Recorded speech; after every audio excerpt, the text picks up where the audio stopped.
ഓം നമോ ഭഗവതേ വാസുദേവായ. പിതൃർഭാതസുഹൃത്പുത്ര ഹതാസ്തേ വിഗതം വയ ആത്മാ ച ജരയാഗ്രസ്തഃ പരഗേഹമുപാസസേ. അഹോ മഹീയസി ജന്തോ ജീവിതാശായയാ ഭവാൻ ഭീമാപവർജിതം പിണ്ഡമാദത്തേ ഗൃഹപാലവത്. അഗ്നിർസൃഷ്ടോ ദത്തശ്ച ഗരോദാരാശ്ച ദൂഷിതാഃ ഹൃദം ക്ഷേത്രം ധനം യേഷാം തദ്ദത്തേരസുഭിः കിയത്.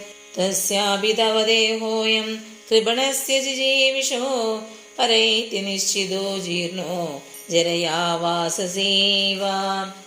ഗതസ്വാർത്ഥമിമം ദേഹം വിരക്തോ മുക്തബന്ധനഃ അവിജ്ഞാതഗതിർജഹ്യാത് സ വൈ ധീര ഉദാഹൃതഃ.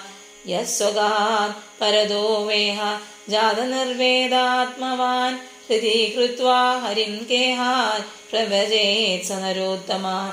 അധോദീചിം ദിശം യാതു സ്വൈരജ്ഞാതഗതിർഭവാൻ വിദുർവാക്പ്രായശഃ കാല പുംസാം ഗുണവികർഷണ. ഏവം രാജാ വിദൂരേണാനുജേന പ്രജ്ഞാചക്ഷുർബോധിതാ ജമീഠാ ചിത്വാ സ്വേഷു സ്നേഹവാശാൻ പ്രടിമ്നോ നിശ്ചക്രാമ ഭ്രാതൃസന്ദർശിതാധ്വാ.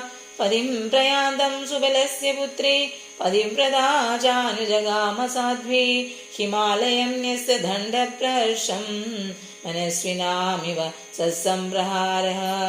അജാതശത്രു കൃതമൈത്രോ ഹുതാഗ്നിർ വിപ്രാന്നത്തോ തിലകോ ഭൂമിരുക്മേ. ഗൃഹം പ്രവിഷ്ടോ ഗുരുവന്ദനായ ന ചാപശ്യത് പിതരോ സൗബലിം ച. തത്ര സഞ്ജയമാസീനം പ്രപ്രച്ഛോദ്വിഗ്നമാനസഃ. ഗാവദ്ഗണേ ക്വ നസ്താദോ വൃദ്ധോ ഹീനശ്ച നേത്രയോഃ.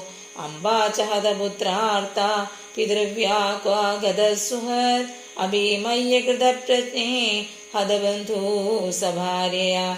ആശംസമാനശമലം ഗംഗായാം ദുഃഖിതോപദത്. പിതര്വിപരദേ പാണ്ഡോ സർവാനസോർദശിശൂൻ അരക്ഷതാം വ്യസനത പിതൃവ്യോ ക്വ യഥാവിധഃ. സർവത്ര ഗോവിന്ദനാമ സങ്കീർത്തനം. ഗോവിന്ദ ഗോവിന്ദ.